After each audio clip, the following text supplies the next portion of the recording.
What's going on, guys? Welcome to another episode of review for Scarlet Nexus. This is episode 2, and with me, as always, I have Blue Spade. So this was also unexpected for them to, well, not only release the first episode early, but then they decided to release the second episode very early as well, before the official air date starts. Yeah. Funimation kind of once again like released it on their YouTube channel like they did last week. So I'm pretty sure the reason why they did this is because they were mostly promoting the game that just came out that the exact same day. I did have like finally play the game up to where this episode ended. Overall, I am liking the gameplay so far, including some of the character development that they put into the bonding missions inside the game. However, I can't really say too much for the first two episodes adapting the story so far. Yeah, I've been hearing good things about the game. Yeah. It seems fun. Yeah, I mean, overall, like I will say that certain plot points have been rearranged and probably altered in some points in the anime compared to what they did in the game. Because if you remember back in the first episode, what was it? Yuito and his friend Nagi go to the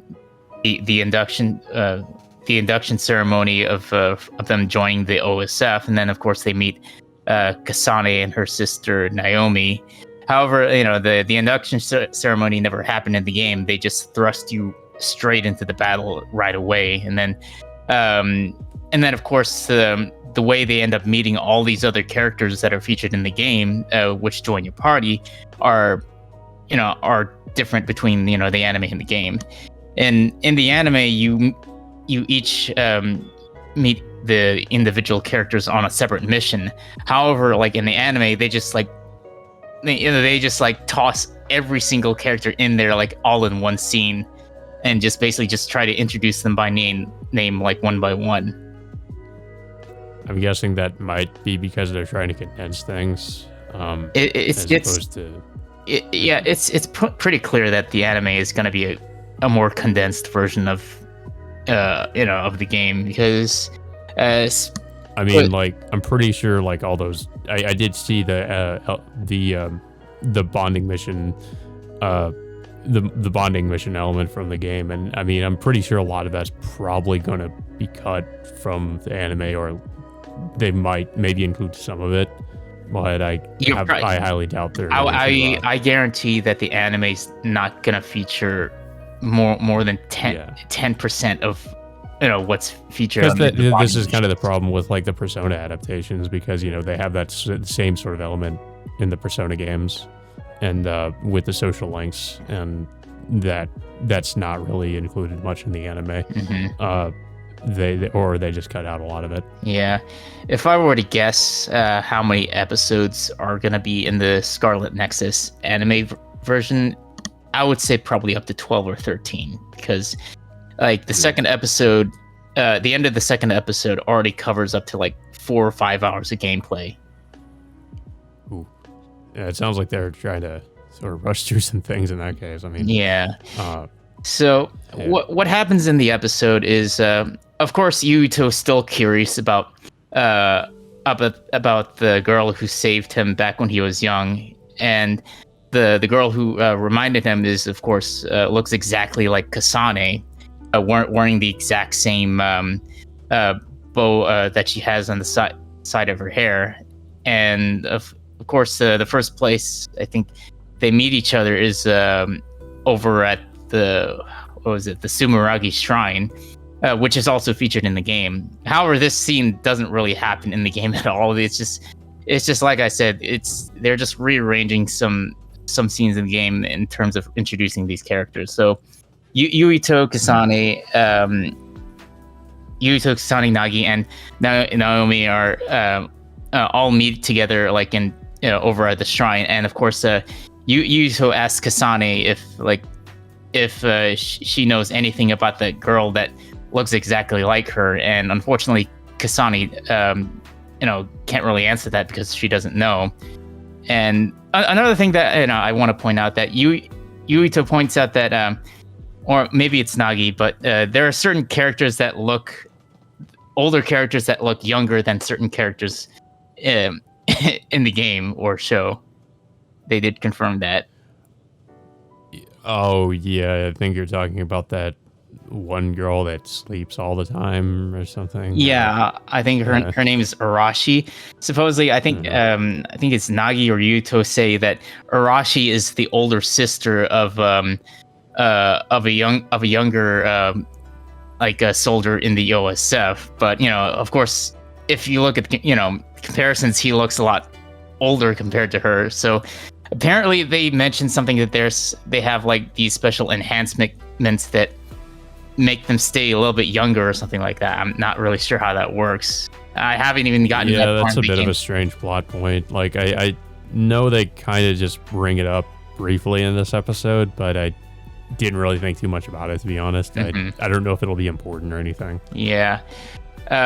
So pretty much what happens is they the four characters over the shrine, they interact with each other, they get their fortunes, and then all of a sudden Yuito suddenly wakes up into a training simulation out of nowhere. This is something that happened. Yeah, it was a weird transition. Like what I remember, like I thought he was dreaming at first because of the way it happened. Like he was in the at the shrine earlier, and then just all of a sudden he's in the training simulation. Yeah, it's because it's also a plot point in the game in which Yuito just suddenly wakes up or just arrives in a certain point in an area which he doesn't know how he got there. So it's probably going to be a plot point that's going to be explained. However, the circumstances are a little bit different. In the game, like he wakes up over the shrine. In this episode, he just suddenly wakes up into the mock battle simulation, which is a little bit different because in the game, like he gets summoned to the back to headquarters to attend the simulation. So you just walk over there, but in the anime, he just suddenly wakes up over there without any explanation. Yeah. And of course we do get introduced with like I think a half a dozen other characters. I feel like that's kind of the show's problem too far. As there's like way too many characters. It's hard to keep track of all the characters. Like there's just a bunch of characters, and I feel like that's going to be the problem because it's like I feel like they're probably not going to be able to develop all these characters they're introducing. If they develop any of them, it'll probably just be like maybe Yuito and Kasane and some of the other characters, like some of the other main characters, I guess, or the important characters. Yeah, because you can go into these bonding missions with each individual characters, and each of them have like their own motivations of the reason why they end up fighting the others, why they join the OSF, or what they think about certain other characters. They think in particular, like one character, like whose name is Shiden, who's the one with the glasses. In the game, like it was made obvious that he doesn't like Yuito, particularly because he's with the prestigious family, and he believes he's been spoon-fed into getting into the position of the OSF. Yeah, but however, in this one, it's not really. I don't think it's going to be explored as much as how the game does it. So so pretty much the episode itself, it shows off all these characters like literally all at once. You get like a hint of what their personality is. However, like I said, the anime is not going to explore all that much what their background is or their interactions with most of the other characters. Yeah. So this part of the episode is basically just, the different characters kind of fighting each other in this mock battle. And they have like Yuito fighting Kasane. It's like, I mean, I don't know. What do you think of just the animation for this in general? Because I mean, it's I I feel like it's kind of lacking, to be honest. Like, it's just, I did you know. feel like that it was kind of dumbed down a little bit compared to the last episode, and I also noticed that there is a bit more CG implemented in a lot of these characters now. Yeah. Yeah, I mean, obviously, like, all the monsters are CG, but yeah, I mean, there are, I guess, moments where you can notice they're using that on some of the human characters. Yeah. So the fight itself, of course, ends abruptly when they find out that Arashi's just like, sleeping, or just like, just, I don't know what happened. Like Arashi just basically just quit, like, or just forfeited the match. I guess altogether. like the whole joke is she didn't really take it seriously, and No. she just slept the whole time. It's not. I mean, this happens in the. Well, no, okay. So the mock battle does happen in the game. However, like, the Yuito and Kasane fight is like a boss battle in itself, and you can progress the story whether or not you win or lose the fight. And of course, the thing with Irashi doesn't really happen. So it's they just kind of threw it in there just to abruptly, end the simulation out of nowhere, and then all of a sudden they, out of nowhere, they just immediately get summoned to a mission to explore this abandoned subway facility underneath the city. I guess so far, like, my other thing with the series is the pacing feels a bit weird. Yeah. Like, it like they were just kind of hanging out in the beginning of the episode, and then all of a sudden they have to go to do the mock battle. It also kind of seemed out of nowhere because of how it happened. Mm-hmm. And then they have to go from there to fighting the monsters again.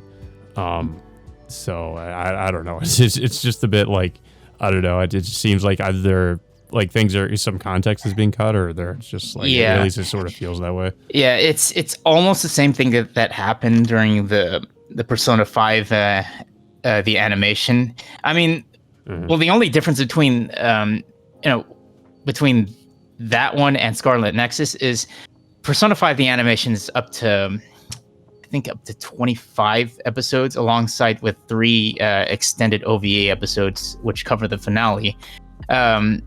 I mean, the Persona 5 the animation I think it still does a decent job, like developing some of the main characters like that are featured in the game. However, with Scarlet Nexus, there are like twice as many characters compared to what Persona 5 has. And most likely like half the length. Yeah, it's going to be like 13 episodes. And also the fact that the point where this episode ends is like I think I was at 5 hours into the game, so it's not. And there's a lot more development with certain characters, specifically Naomi, pertaining to what happened to her at the end of this episode. Yeah. And of course, well, speaking of Naomi too, there seems to be this whole running joke with Yuito's friend, I think is Nagi. Yeah. Like that he's sure that he likes her. But of course it's kind of like Naomi reveals like that, I guess that she likes Yuito. So like now Kasane is like, I guess, trying to test him to see if he's a good fit for her sister or something. So I thought that was kind of silly. It's also kind of a running joke in also in the game as well, because Yuito also has a childhood friend named Hanabi, who's like the red-haired girl with the staff, who also has like these pyrotechnic abilities. However, like I said, it's not explored in the anime. Was that the girl with the flamethrower in this episode? Like one of the characters had like some flame. Yes, magic or that's her. Okay. So that's Hanabi, and she's of course, like, because she's a childhood friend, she also has a thing for Yuito as well. So it's kind of a harem thing going. Yeah, it kind of seems that way. Yeah, but I don't know how far they're going to go into the anime portion. But basically, what happens at the latter half of this episode is Yuito, Kasane, and the rest of the OSF members are fighting the others inside this abandoned subway system underneath the city. And initially, they have trouble fighting off these monsters. And at one point, Nagi and Nagi and Naomi get surrounded by a group of others, like behind a bunch of rubble. So Yuito, Kasane, and another soldier end up linking their I think their SAS abilities. What it is like in the game is like you can link each other's characters' abilities to enhance each other. Like, for example, if Yuito like was to link with Hanabi, then he can gain like pyrotechnic abilities as well. If he's linked with Kasane, which she's also like she can use like telekinetic abilities, then both their telekinetic abilities get enhanced like tenfold or something like that. Yeah, like I kind of wish they would have explained that in the show, because like they have those things on their back too, and I like when they started to use them, like I don't remember them explaining like what exactly they did. Yeah, it's more properly explained in the game than what they did in this anime. Yeah. And like I was kind of thinking like, yeah, I kind of wish they explained how those things work, because I seriously had no idea. Yeah. So eventually they do manage to fight off all the others, and what happens at the end of this episode is of course we find the one ability we know that Naomi has is she has precognition, meaning that she can predict like certain events. I think within a split second or in a few seconds or something like that. So she sees a vision of like Kasane getting shot by a bullet or something. So she tries to save her from getting shot, and of course Naomi ends up taking the bullet instead. And what happens to her is as soon as she gets shot, whatever she got shot with, she ends up turning into like this crystal-like figure in the end. Yeah, I had no idea what was happening. Like she got shot, and I guess I don't know how. I guess the bullet must have had something that made her transform into that. I have no idea. And also for whatever reason, I guess somebody was after her or her sister. It looked like they were trying to go after Kasane. Yeah. Based on what happened, but well, of course, Naomi did end up taking the hit, and now like the episode just ends in a cliffhanger with her turning into a crystal-like state or something like that. Yeah, like I guess the best thing I can say about this episode is I'm kind of interested to see wherever that goes and what's going on there. If there's somebody trying to either assassinate Kasane or for whatever reason. Yeah, I don't know. As opposed to like the game, like even if the story of the characters were kind of bland, like at least there's like it has decent gameplay to fall back on. Like with the anime, it's like it doesn't really have that, and it's also just obviously condensing things. But yeah, I don't know. So far, like I think it's okay. But like I said with the first episode, is that it just feels very generic, and it feels like kind of a mix of things like God Eater and a lot of other things that I've seen before that I feel like have done this sort of thing honestly better. But I mean, I'm going to give it a little bit to see if it would improve story and character wise, because like all the characters are just kind of honestly sort of a little bit one-dimensional so far. I don't know how it is in the game. They're significantly more. Well, they're going to be significantly more fleshed out if you play the game instead. Yeah. Because in terms of like what this anime is going for, I don't think they're gonna hit the right notes for it. That's what I'm afraid of. Yeah.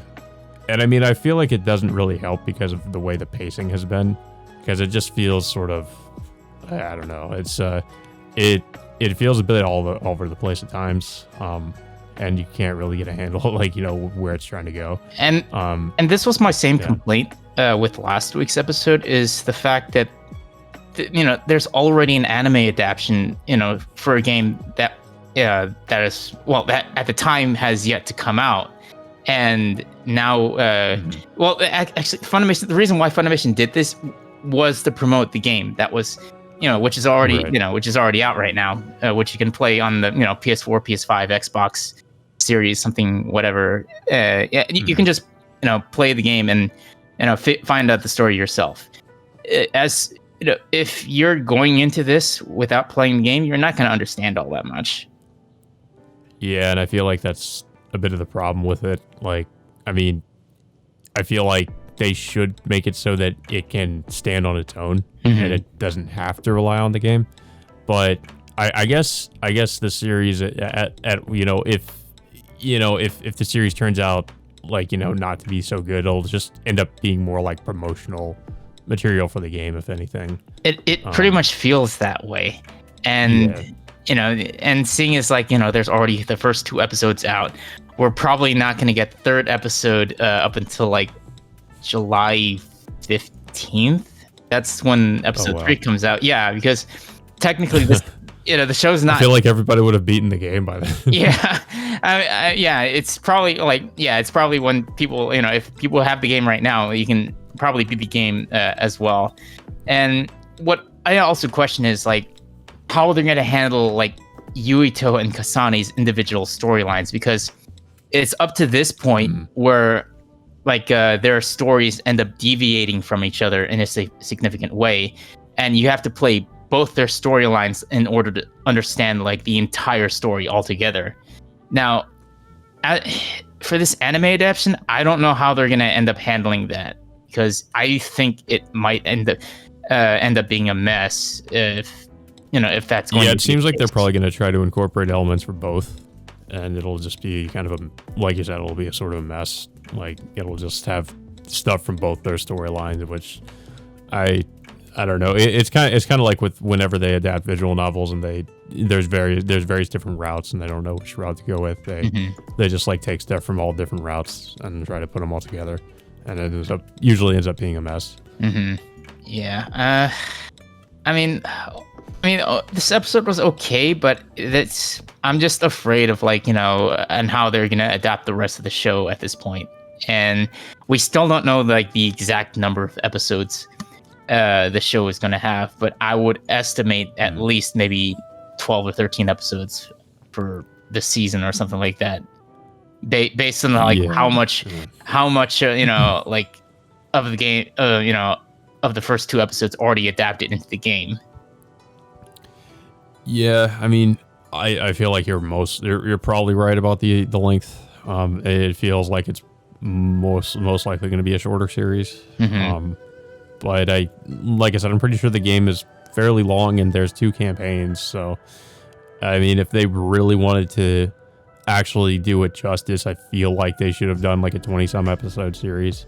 I have a feeling they won't do that. So, so each other than like the first few set of missions, both Yuito and Kasane's storylines can last up to 15 to 20 hours each. So that's like 40 hours of gameplay at most. Yeah, so they're basically trying to adapt a 40-some hour game into like a supposedly 12 to 13 episode anime series. And there is another thing I do want to point out, and it does have to relate with the whole promotional stuff. There are secret passcodes hidden in these episodes that you can input into the game in order to obtain special items or prizes in the game itself that you can use. So there's that. I mean, I don't know what those passwords are. I have to look through the game. Look through the episodes again just to figure them out. But yeah, they do exist because like once you get to a certain point of the game, like you get to a special shop, and it'll ask you like for special passwords and stuff, and then you can get the prizes. But like for right now, I just don't know them yet. I have to figure them out by rewatching both episodes first. Yeah, I didn't even notice these passwords. Yeah, I literally just found out about it just before we started doing the reviews. So there's that. But for right now, it's a bit of a mixed bag for me in regards to this show. Like and how much it's going to be adapting and what I assume it's going to be adapting. How much it's going to be adapting from the game itself. Yeah. I would say my opinion is pretty much more or less the same as what it was in the first episode review. I mean, I am kind of interested in what's going to happen with that cliffhanger we got. But everything else, I'm just kind of, my opinion hasn't really changed too much. I'm still going to give it a chance and see where it goes. But yeah, so far I'm just kind of, like I said, I feel like it's very similar to other things I've seen. And it doesn't really do a lot to try so far to really try to differentiate itself too much.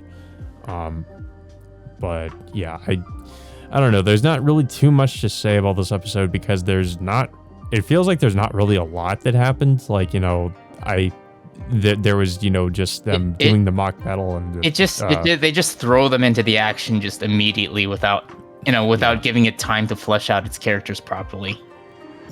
Yeah. And I mean, we already have something like happening to one of the characters, and I honestly I don't really care too much because that character really hasn't had a chance to get that much development. So like whenever something happens to them, it's like you don't really feel much about it. It's like I don't know. I just feel like they should have taken a little bit more time to actually flesh some of these characters out a little bit before throwing him into like some life or death situation. Yeah, if you want proper development, just play the game and then you'll understand most of these characters a lot better. Yeah. But yeah, other than that, I just don't really have too much else to say about it. I guess I could say the opening is decent at least. But that's pretty much it so far. That's the only good thing I would say.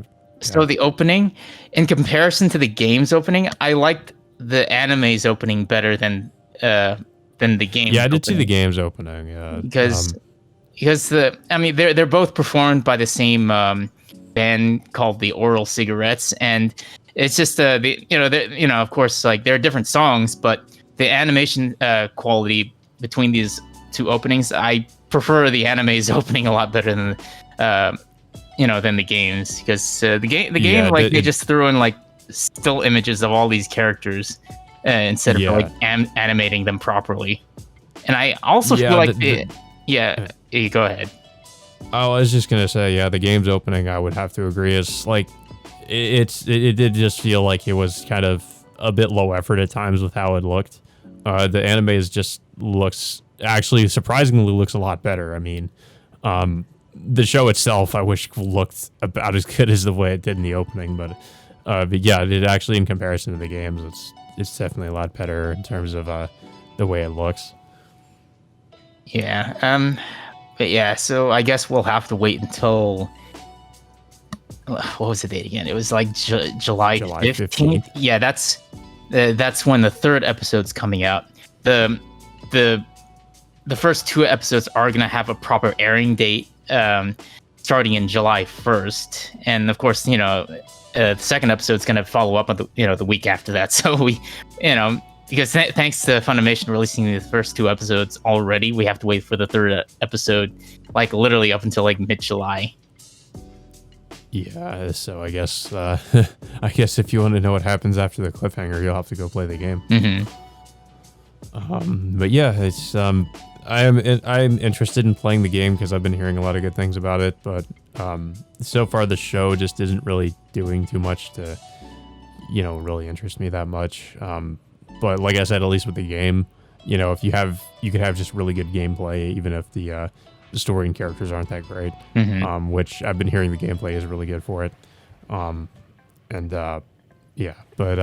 just don't have too much else to say about the episode. I don't know if you have anything else to say about it. Yeah, I mean, right now I'm gonna put my focus into playing the rest of Scarlet Nexus, the game, and hopefully and of course I'll give my thoughts on it once we get the third episode coming out in mid-July, and hopefully we'll give our opinions then. But yeah, just for right now, we'll have to wait and see. Yeah. So with that all being said, I guess we'll see you for the next episode on around July 15th. But yeah, until next time, we will see you all later.